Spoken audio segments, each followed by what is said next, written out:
And welcome to A Course in Miracles 365. I'm your host, Tomas Garza, and I'm excited to have a very, very in-depth conversation with you today. Well, you know what? That's the case every day. So I thank you all for tuning in here with me and for following along. And if you're following along today in the workbook for students of A Course in Miracles, where we are with this is we're in a series of review lessons where we're taking some ideas from the workbook that we've covered already and we're reviewing them. Now, these are very, very helpful for our understanding because if you're following along, you'll notice that they're recast in the review lessons. We're taking a series of 5, and today and tomorrow we'll be concluding this period of review. We're reviewing the lessons 1 through 50 in the workbook. And then at lesson 61, which I'll be covering here on this live stream starting on Friday, then we'll be right back into the traditional pattern of one lesson a day commentary. And again, if you're just joining me, thank you. This is about A Course in Miracles. However, it is all about universal spirituality. So the beauty of A Course in Miracles is that it is a spiritual self-study curriculum. That's what it is. It's a self-study curriculum, and it does not matter what your spiritual or religious tradition, does not matter your background, or whether you are looking to have a whole system be the basis of your spirituality, or whether you're practicing something else. This can enhance your walk with anything else, and it can serve in its own right as an entire spiritual practice. And whichever appeals the most to you, there is something to be gained out of watching this live stream, because what we're talking about, these lessons that are in this thing called the workbook for students, are universal teachings. They're universal teachings that can apply no matter where you are, no matter who you are, and no matter what you're doing in life, no matter where. So this is really quite a beautiful way to connect to universal spirituality, and in a way that you can, in fact, take and practice things. This is one of the notions about A Course that makes so much sense to me, is it gives us something to do. In a lot of world religions and spiritual traditions, we're told to believe something, aren't we? We're told to believe this so we can have a beautiful life. We're told to believe that. So when we leave our physical body, we call it death in this world, we don't go straight to hell. You know, we're told to do something and believe something, and you just have trust and faith and believe in something. And there are not that many traditions, are there, that give us something to actually do. And that's where the genius of A Course is. It's universal in theme, it's applicable, and it gives us something to do, to actually practice.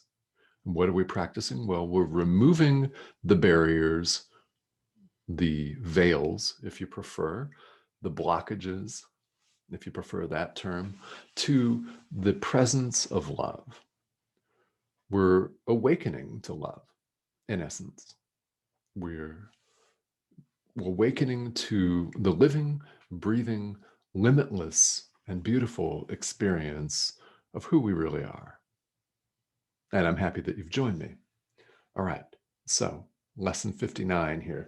Again, we're reviewing 5 different workbook lessons, which are ideas, and they're in condensed form here in lesson 59. Whether you have the course book or not, you're welcome to pick it up and follow along. And if you'd like to access this information, it is available online. There are a number of really good and really straightforward and easy to use mobile apps too, if you're on the go and you want to look this up on your cell phone.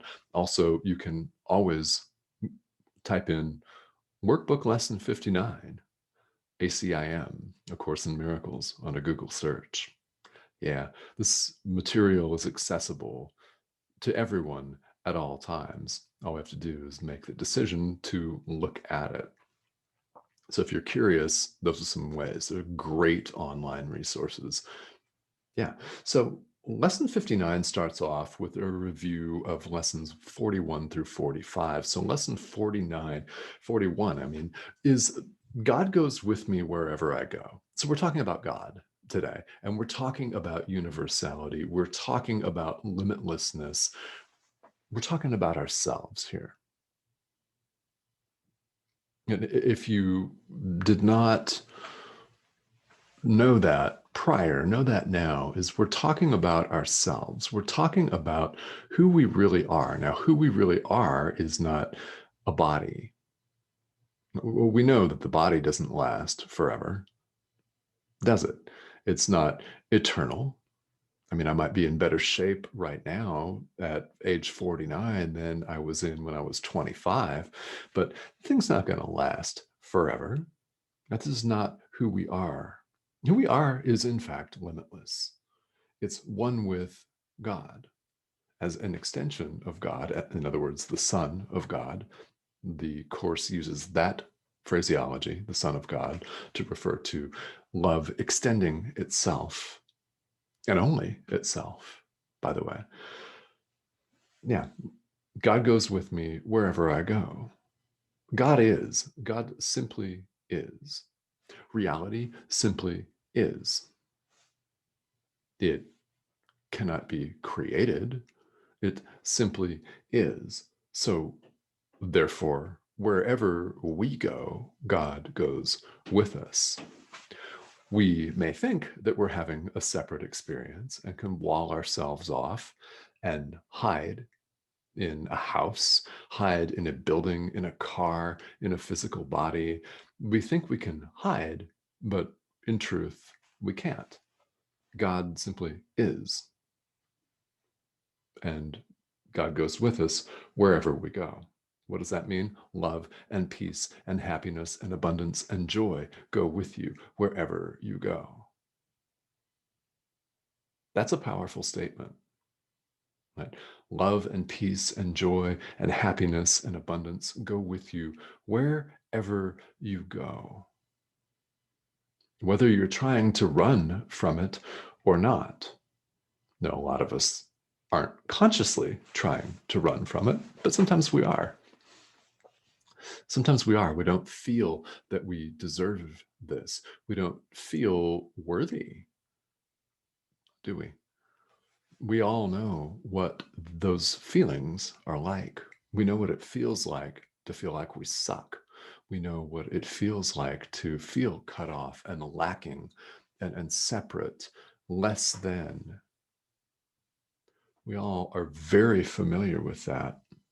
So, what A Course in Miracles is doing is it's giving us an idea to work with, practice, something to do. Even if all you do is say this to yourself, it is tremendously important. God goes with me wherever I go. Lesson 42. God is my strength. Vision is his gift. Yeah. So again, if you're just joining us, A Course in Miracles, while universal in theme and application, uses terms that would be familiar to someone who grew up in a Judeo-Christian tradition, like God, Jesus, the Holy Spirit. God is referred to as he and his in this book. If you prefer her or it, that's absolutely fine, right? Language is just language. These are just terms that we've made up as human beings, aren't they? If you really think about it, yes, it's how we communicate and it's very important, but they're just terms that we've made up and collectively agreed. Yeah, I'm speaking something called a language right now that we happen to call English. I also speak other languages that are called Spanish and French. So, whatever that looks like, these are all terms that we've made up. We've gotten together and agreed that I'm talking into this thing called a microphone that's plugged in by this thing called a USB plug, which is plugged into a thing called a USB portal, in what we call a computer. They're all just terms. God is my strength, vision is his gift. So we see ourselves as less than in the world. We see ourselves as unworthy. Who am I to have abundance? Who am I to have a worldwide radio show? Who am I to have a worldwide live stream? I was talking to a friend and colleague just this morning, in fact, doing a podcast recording. And after the recording was over, I'm also a podcast host. I was recounting a story about how I became a university professor in 2005 in the field of conflict resolution. I had had a mediation practice for a long time and had access to professors at a university where I lived in Oregon and a lot of real high-ranking people. And I pretty much in one conversation invited myself onto the faculty, which was fun, without being approached. And then my ego went to town on me after that. I had this voice of, well, who are you to do that? You're not qualified. Who's going to believe you? Yeah. Who's going to believe you? I mean, how do you know you have anything worthwhile to say? So I experienced that voice.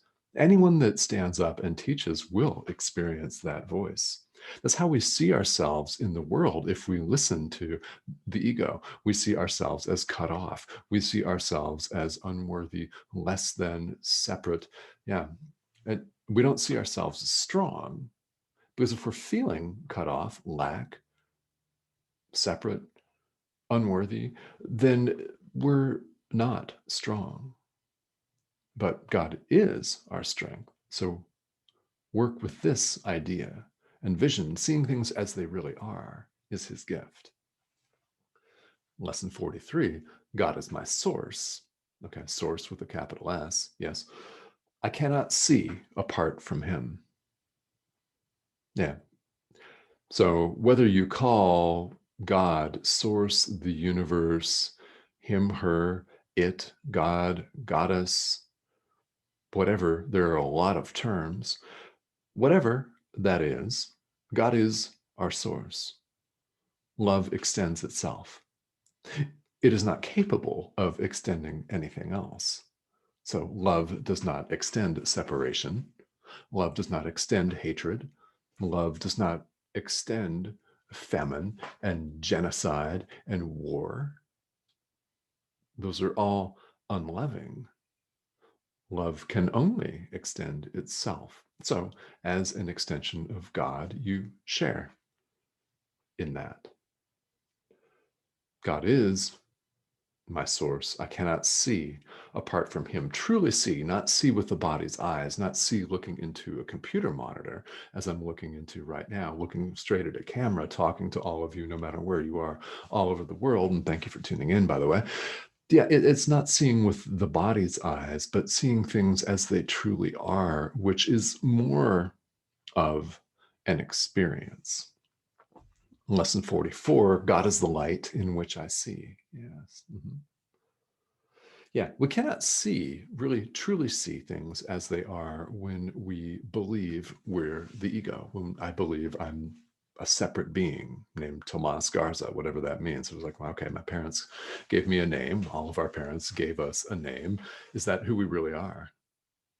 Is a collection of sounds, right? No, not really. No, it's not. God is the light in which we all see. God is, therefore, it's the only light. Lesson 45, God is the mind in which I think. So let me read this description verbatim. This is very good and it's very succinct. So I have no thoughts that I do not share with God. I have no thoughts apart from him because I have no mind apart from his. As part of his mind, my thoughts are his and his thoughts are mine. How about that? You may have seen this before. If you haven't, you may have intuited this before. You may have felt this viscerally, maybe for a long time. And if that's the case and you're hearing this right now, then this is lesson 45 in the workbook, as paraphrased in lesson 59, which is a review lesson. God is the mind in which I think. We share our thoughts, our real thoughts, with Him. His thoughts are ours. This, if you're doing the math, means yes, yes, conclusively, yes, we are one with God. Love extends itself and only itself. So we're not necessarily, all of us, raised to believe this. And if I had voiced this opinion, say at age 12, growing up, my mother, who has passed, she passed about 5 years ago, so I can talk about her, right? She said all kinds of fundamentalist things, and I was raised in a fundamentalist tradition. And if I had voiced the thought that I was one with God, I am, I would have been shouted down and lambasted. All kinds of names would have been thrown at me that are not repeatable here on the program. But you get where I'm going with this. Sometimes people have spiritual experiences in life and they don't tell anyone about them. Well, that was me. That was me as a kid, having experiences of oneness with God, confirming lesson 45 in the workbook and not being able to tell anybody about it. That was a long time ago. So maybe you can relate to that. And if you can relate to that, I'd love to hear about that. I'd love to have you put that in the comments here, which I'm going to bring up momentarily. And thank you all for tuning in. Looks like we've got several people that are online. So I want to say hello to each of you here. And thank you for joining me. Deirdre and Robert, hello. Good evening, Robert. How are you? And Cindy, hi, how are you? Yes, and yeah, Robert writes, we need to relearn. I love this. I'll say some more about that. Thank you. And remember that we're abundant, healthy, happy, and joyful. And somewhere along this path, we forgot.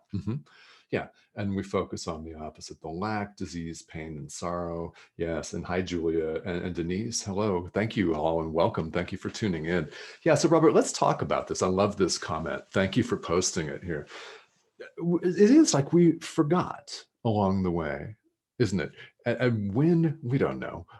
In fact, our rational mind tries to pinpoint that, right? To go back in linear time and say, well, at what point did we decide we were going to go off and play by ourselves? And it's an impossible question because there's no such thing as linear time, number one, and the actual reality of God, the experience of God, cannot be understood by the thinking mind that we make use of here in the world. So we don't know when all of this actually took place on a linear time scale, but we know that there is no linear time. So therefore that leads us to the conclusion, which is confirmed in A Course in Miracles, that this actually did not happen. Reality has not changed just because we're having this experience, because we chose to forget. Reality is not altered. God is not altered or impacted by this in any way. That's why, we are responsible for awakening to this truth ourselves. But isn't it wonderful that no matter how far astray you've gone in your own life, that all we need to do is recognize, oh wow, okay, I'm going to make a decision right now to return to love, to awaken to love. I'm going to choose love right now. I'm going to choose to do these workbook exercises. I'm going to choose to pray. I'm going to choose to meditate. I'm going to choose to ask real basic questions. Who am I? Being one of them. And what is my role in all this? What do I need to do? It's a great one, right? What do I need to do? We get out of our own way, and what happens when we're cut off, running around thinking we're having our own separate experience, is we get in our own way. We block the flow of the divine. We block the flow of love, trying to manipulate and orchestrate our entire being, and trying to control what we say and do, trying to control other people, trying to control circumstances, and getting really upset over things that we really don't have any control over. And we really are abundant, healthy, and happy, all of those things, joyous, limitless. Yeah. I mean, love is abstract, it's limitless, has no limits, right? Nothing has any limits at all. And just because we're choosing to wall ourselves off and place limits on them does not mean that reality is impacted in any way. You know what this means, guys? It means we're not broken. We're not broken. Yeah, my good friend and great spiritual teacher G.P. Walsh is fond of saying that. He's actually the man that runs Satsang with G, which streams every Sunday at 3 Eastern right here on the network. I recommend you check that out. Satsang's a traditional teacher-student dialogue with questions and answers, and GP just sits up there and teaches, and he's fond of saying this, we're not broken. Yeah, we're truly not broken at the core. God is the mind with which I think. Yeah. God is the light in which I see. God is my source. I cannot see apart from him. God is my strength. Vision is his gift. God goes with me wherever I go. Yeah. Wherever we go. God is. Period. Mic drop. All right, I've got my really nice fancy mic right over here, and I'm not going to drop it, but you can picture a mic drop if you want to for emphasis and impact. This is the mic that I use for podcasting, so I'm not going to drop it on the floor because I don't want it to break. So, just saying. Yeah. So, well, a nod to Newtonian physics. If I were to drop that, it would fall and probably be harmed in some way. All right. So if you're catching this on the replay, feel welcome to type comments in. And thank you to all of you who are joining in here live with me. Thank you for your comments. If you have specific comments or questions that I haven't gotten to on the live, I will get to them. Later on in the day. I check the comments several times each day. So thank you all for tuning in, and I'll be back here tomorrow. Check the show guide on Enlightened World Network's Facebook page for the actual show times, because it does bounce around a little bit. And thank you all so much for tuning in. It's been a pleasure to spend this time with you, and I will see you here again tomorrow.